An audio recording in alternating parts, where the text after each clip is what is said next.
We've got a 50-foot alligator bonfire that we're calling Saint. He's the newest mascot of Louisiana's river parishes. And, you know, Saint represents obviously St. John, St. James, St. Charles. But what he represents is actually, we think, the representation that traditions are going to survive this corona situation that we find ourselves in. So while this year's bonfires on the levee aren't going to take place like normal, Bonfire Country, this region that everyone knows as a place you go for that amazing tradition that we've been doing for over 150 years, it'll be back next year, and Saint will be here every single day to remind people so that they can come take pictures, learn about that tradition. And it really came about from an idea a couple of months ago of how do we create a mascot for a region that has so much to offer that picking one type of thing makes it difficult, right? It makes it difficult to represent a region as diverse as this with one thing. And so by having an alligator bonfire, we represent New Orleans swamp country, we represent bonfire country. Alligators, we all know, look like dinosaurs, right? They've been here forever, so they represent our history. So Saint is going to help tell the story of the river parishes going back hundreds of years to the present day. So we hope everybody comes out here and enjoy. It was built by the Blood, Sweat, and Bonfires crew. It's the crew out of Garyville, Louisiana. It was sponsored by the Festival of the Bonfires, so truly a regional collaboration. The Festival of the Bonfires happens in the bonfire capital of the world. The Blood, Sweat, and Bonfires crew typically builds that headline bonfire every year. In fact, Saint was inspired from their design last year, which was a 78-foot alligator bonfire. Saint's just 50, but he's out here at our Tourism Commission office in Laplace, and he'll be here 24/7 for people to come and take pictures. So bonfires obviously go back over 150 years. The reasons that bonfires were built are as varied as it was the light pole out front of a plantation before there was electricity along the river. The slaves built them in the fields to celebrate the end of harvest season. And the modern reason everyone talks about is that they're built on top of the levee to light the way for Papa Noel or Santa Claus. And the season kicks off traditionally the Monday after Thanksgiving. We call that bonfire season. It lasts all of December.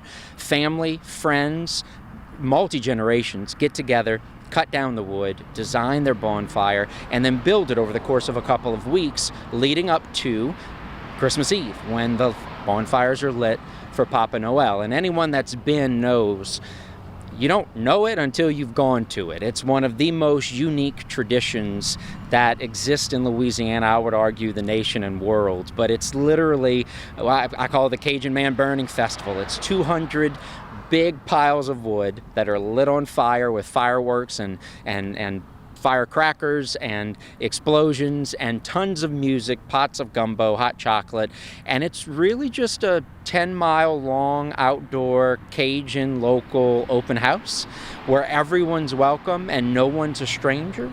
And so a couple of years ago, we started parking shuttles in designated parking locations so that it's a little bit easier for a visitor to get to. This year, obviously, our local officials, in consultation with the state, did not allow the tradition to happen this year because of Corona and because it's so popular. Last year, we probably had about 40,000 people attend what is a 4-hour event. And so it was impossible to have crowd control and social distancing this year. But we know, based on the opinions of the locals and the questions that we've been getting here at the Tourism Commission, this tradition's not going anywhere. The interest in it is not going anywhere, and it will be back next year stronger than ever. I started building bonfires when I was 4 or 5 years old, my dad on a levee. And, from there on, every year for Christmas, it just became a staple of what our family would do. We enjoyed, being on a levee every Christmas Eve, and it just kind of like, it brings back that nostalgia every year whenever we get up on the levee for Christmas Eve and start building our bonfires. So that's kind of how I got started, and it just carried on from there. When I was able to, build on my own about 13, 14 years old, the group of guys that we build with every year, we kind of started, with more traditional bonfires, and then we formed our little group called Blood, Sweat, Bonfires, and we started building more custom and elaborate bonfires up on the levee that drew a lot of visitors in.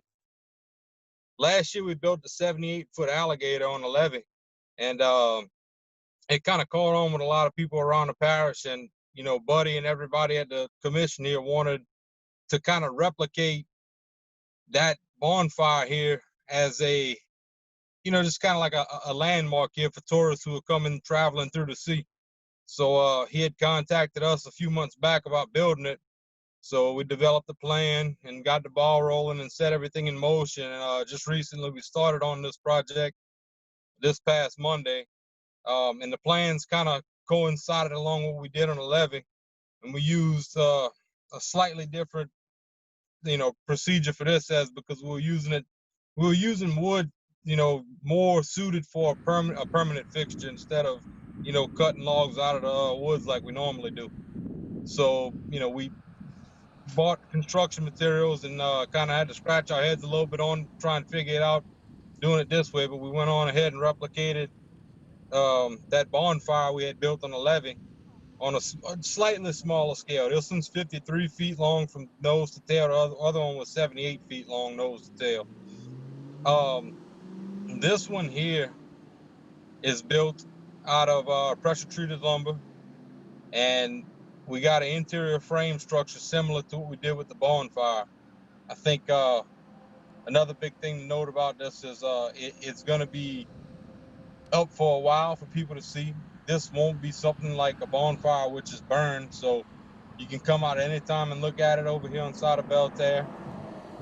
It's going to be lit up at night with some lights. My reaction for whenever we put the stain on it to kind of make it, resemble what the bonfire looked like is really, really cool. And I think a lot of people are going to be, stopping to check this thing out. It's something that this parish doesn't really have. It's something that this whole region doesn't have around here. Is like I guess you would say like a sculpture of such magnitude that people can come and check out. It's going to be real cool for St. John Parish. We're looking forward to everybody to get to come out and see it. I think it's a true testament to the fact that every family that build or friend group that builds a bonfire, it's a passion. And they do it year after year. They have their location, they have their permit, the local governments know, and they take a sense of pride in it. And that's their moment. It's their structure, and it's their party that they're inviting locals and visitors to. And so I think Saint, being a representation of all of that passion and pride, is going to be a point of pride for everyone that's involved in Bonfire Country, because it truly is a regional effort. We've got vendors that day serving food and selling mini bonfires. The Festival of the Bonfires is typically in mid-December, so we kick it off right after Thanksgiving. We burn them on Christmas Eve, and in between there we have the Festival of the Bonfires. And so that tradition, that pride, you can see that this isn't just, I call it piles of wood because I don't know how to build a bonfire, but to the people who build them, there's an art and there's an actual science. And especially with the Blood, Sweat, and Bonfires crew, theirs is an engineering feat year after year that they spend all year designing. And this year they're actually building a replica of the world's largest bonfire. So in 1979, there was the world's largest bonfire built, and there's a famous picture. And so they're replicating that on their private property, because all the bonfires this year are going to have to be private parties and not on top of the levees like previous years. This is a unique location. Tell us about the opportunity for people from all over the country to come here and see this.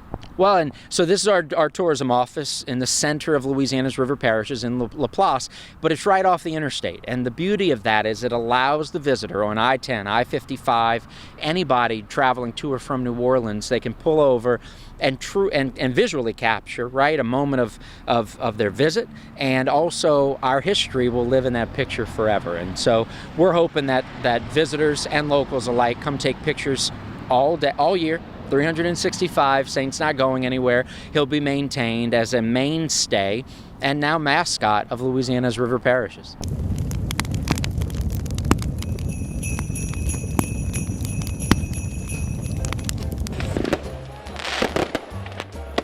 The tradition of bonfires, well, as far as we know, we've been told, started way back 150 plus years ago. And this old tradition was they used to build fires along the banks of the Mississippi River so parishioners could go to midnight mass, because back then, as we all know, they didn't have street lights or anything to light the way. So we built these fires along the river so people could find their way. And eventually, over time, Cajun folklore grew it into a story for the kids saying that these bonfires were built to light the way for Papa Noel along the banks of the foggy Mississippi River. And that still stands today, and we tell our kids that, and all the young ones who comes up here, so they have something kind of look forward to and get excited for the bonfire, so they know that Papa Noel is be able to bring their presents tonight. So bonfires are actually a tradition that has been passed down from generations to generations. We tell stories, we sing songs, we even use fireworks on Christmas Eve, and it's such a joyous occasion. The tradition is still alive and well today. As far as you could see down that levee, you're gonna see bonfires lined up.